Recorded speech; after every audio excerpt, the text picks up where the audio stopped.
And welcome back to Book Stage and Screen. You're here with Gordon and Samantha, and we have the incredibly talented and amazing Kieran Bullock on the line. Kieran, welcome. Hello, thank you for that magnificent introduction and intro music.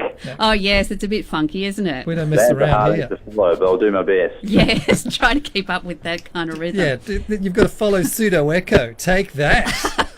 I was grooving over here. I was enjoying that. It was a good lead-in. Oh, excellent. Now, you are pumped and ready to go for the Comedy Festival, aren't you, with your show? Yeah, very excited. It's I think the festival officially started, possibly even tonight is the official start date, but we hit the boards on Tuesday next week. So, yeah, we're very excited and ready to go. And we did mention your production before. It's called Funeral Games. Tell us a little bit about that.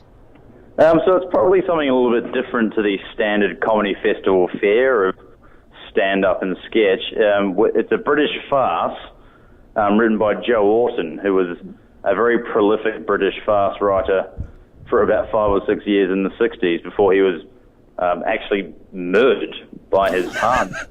Incredible story in of itself, but he was in a very short span a very prolific writer and just wrote some incredibly funny work, and this was his second last piece that he penned before his tragic demise. So the critics were a bit harsh then, back in back in the 60s, if that's well, it was his partner that did it, so extraordinary stuff. Maybe he wrote a part for him that just wasn't quite up to scratch. Now, are you a fan of his work, are you? Is that why you chose this piece? I heard a little bit about him. His most famous piece is the last play he wrote, which is called What the Butler Saw, and that's kind of considered to be a masterpiece of British farce. But I read most of his plays in preparation for reading that one, and that's a longer play. That's a full-length play, a 2-hour sort of a deal. Whereas this show, Funeral Games, is an hour, which is sort of more suited to the comedy festival audience. And it's just as short and sharp and funny. And I sort of just said, let's roll with that instead, because it seems like the sort of thing that we can really hit the straps for the comedy festival. What did make you? Were you always into farce? Were you growing up? Were you a farce aficionado? What brought you? I've always enjoyed British comedy. Yeah. I watched a lot of. My dad got me into a lot of British comedy growing up, so there's always elements of farce in those sort of shows. You know, your Only Fools and Horses, Last of the Summer, and all that sort of stuff. My dad watched all of it. Bit of so I've always Mildred. enjoyed British comedy. Mm-hmm. And as far as, making the decision to do theatre at the comedy festival is, it's not a particularly popular medium at the festival, but at the end of the day, it's kind of, theatre is the purest form of comedy. It's where it originated, so we're sort of trying to carve out a niche of offering something to people that is a little bit different, but hopefully still very entertaining. Well, I do like it when comedians do something like this, because a lot of guys, they basically put the same show on, that they do all year. They just put it under the umbrella of the comedy festival. So it's good for a comedian to step out and try something new for this particular festival. Well, I've dabbled in stand-up comedy and all that sort of stuff, and I guess I sort of see myself as an actor first and a comedian second, but I've certainly found that doing characters, whether that's sketch comedy or character comedy, I've always found that, the narrative structure and flair of a play always suits me better as a performer, and I've sort of managed to attract a little posse of performers that are similarly inclined, that love to do comedy, but much prefer acting and performing as sort of an actor rather than a comedian. So I think we've got a good little group there. Is this your first time in the comedy festival? No, it's my third. Oh, okay. And it's the second show that I've put on myself. So we did a show last year. Right. That was pretty successful. So so I said, let's get the gang back together and try something new. Oh, well, that answers my question. So there is an audience out there for theatre during the comedy festival. People are looking for something a little bit different. There is. We like to think that there are people hunting for it. Yeah. And then also just encouraging people to try something new. As you say, there are a lot of big names at the festival. People do get stuck into seeing the same people, people that are on the project, people that are on TV, famous big names that have definitely earned their way to the top. But, there's there's always room to encourage people to go and see something different, whether or not it's a new up-and-coming comedian or someone from another country or a different style of comedy they might not ordinarily go for. I think there's an audience for it. We've just got to find them. And then where are you guys playing? If people want to find you, where are you on? So we are at the Owl and Cat Theatre, which is in Richmond, directly opposite the station on Swan Street. So as soon as you walk out of the station, out of the main entrance, you'll see it. It's next to the Holly Ava Bar. It's this little sort of nondescript black curtained house. Yeah, and great. There is a wonderful little theatre. Great, and a bar. It's got everything you need, so you can... Everything you need. There's the bar next door, but the theatre itself has a little bar as well. And it's it's just a lovely little hidden gem just on the Melbourne fringes. Beautiful. It's definitely worth coming out, because the centre of Melbourne can get very very crazy during Comedy Festival, and I think people get sometimes a little bit suffocated by the chaos.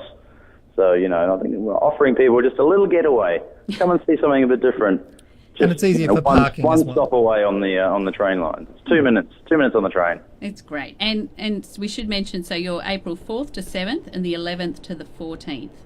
Yeah, so Tuesday to Friday, the next 2 weeks. So, Thursday, Friday nights are looking pretty big. So, especially the second Friday, because that is Good Friday. Oh, yes, that's actually, our last night. coming. So we're expecting that to be an almighty party afterwards. Oh, okay, great, because we're going that night.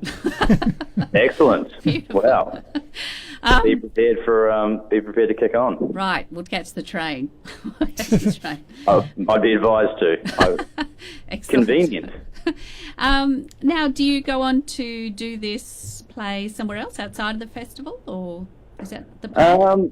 The thing about doing theatre as opposed to stand-up is you do amass all these props and costumes that you don't necessarily use again. So there is the scope to perform again. Like, we're looking at performing our show from last year in June. So once you've got the stuff, the option is open to you. There's no plans at the moment to do the show again, but if people like it and we can find a spot for it, we'll definitely put it on again.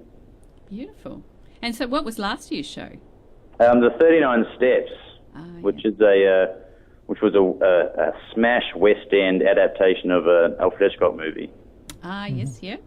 It's kind of 4 actors playing all of the roles.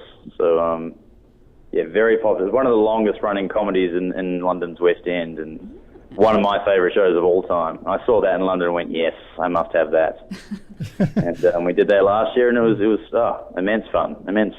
So I guess for people who thought, I might like to do a show at the Comedy Festival, do they make it easy for you to put things on? How is the process in getting into the festival? And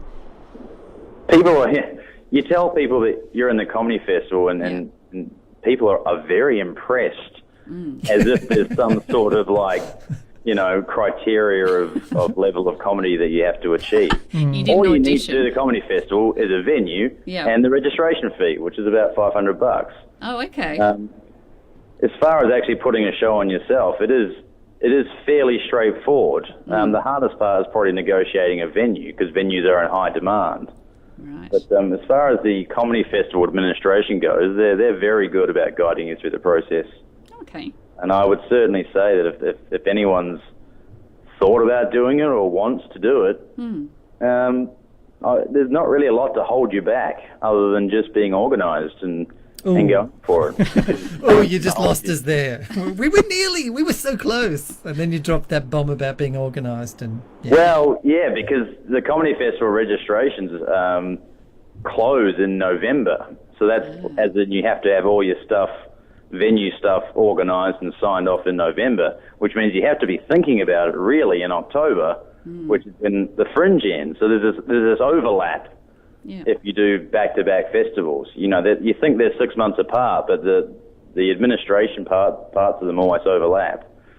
So there's a bit of foresight involved, but which, let's face it, for creative people, doesn't usually happen. It's a bit hard. There's a lot of freelance producers that make a lot of money off comedians. Right. Oh, okay. Now, tell us the cast of this one. We know one of the cast members. She's fantastic. That would be Jen. She is fantastic. Jen played the female lead. Yes. And then there's myself. I play a rogue private investigator. Mm-hmm. And then there is James Rosier, who plays Pringle, who's a slightly quirky religious cult leader who's kind of trying to run this little sect out of his own house. Right. And he's the husband of Jen's character. And then the fourth character is played by David Massingham, who's a wonderful sketch comedy actor who was based in Brisbane. He's just moved down here. Yeah. He's got another show called Sex Nation, which everyone should check out as well. Yeah. And he plays a disgraced old priest at death's door, and the shenanigans that then occur between the four of them are obviously well-kept secrets at this point. Fabulous. Well, it sounds like fun. It sounds like a great night. We're going to look forward to it on Good Friday with the, what was it, the cult leader? We're going against Good Friday, clearly. Yes, it should be said that if anyone is very, very, very highly Christian and sensitive about it, then maybe this isn't the play for you. And maybe we are tempting fate by performing it on Good Friday. But okay. We'll take our chances. Coming It's basically to see a bunch of highly moralistic religious characters trying to get away with something very unsavory, which is murder. And I think that's extremely fun. Yeah. But Jesus probably wouldn't. Yeah, probably well, not. you know what Jesus is like. Yeah, it's a bit of a fun killer. He's got some good views, that guy. I'll give him that. Well, that's beautiful. Funeral games down at the Owl and Cat. You can look it up in the Melbourne International Comedy Festival program. You'll be able to find it. Mm-hmm. Wonderful. Thanks, Kieran. Thanks for telling us. Just before you go, Kieran, you mentioned you've been to England, but your accent, it feels like you've been in Australia most of your life, but you have had a past in New Zealand of some sort. Am I right? You are right. Boom. And that's correct, yes. Wow, he's quite the How long ago detective. were you from New Zealand? I think I moved here 12 years ago. Mm-hmm. It's been a while. Yeah. I still keep roots in the old country. Yeah. Go see the family and what have you. Good work. I don't know why he brought that up. I think he thinks that he was rather That's smart. a good pickup over the phone lines. Yeah. People don't hear that in person, let alone over a digital communication device. Well, we'll be sure to spread the rumour when we're there at the show. Yeah. We'll let people Hopefully know. people don't hear it during the show, because I'm supposed to be playing this kind of weird British investigator. But Oh, Okay. well, yeah. Well, there you go. if they hear it afterwards, all good. Yes, beautiful. Well, Excellent. thanks again, Kieran, for joining us on Book, Stage and Screen. Good luck with the show, and we look forward to seeing it.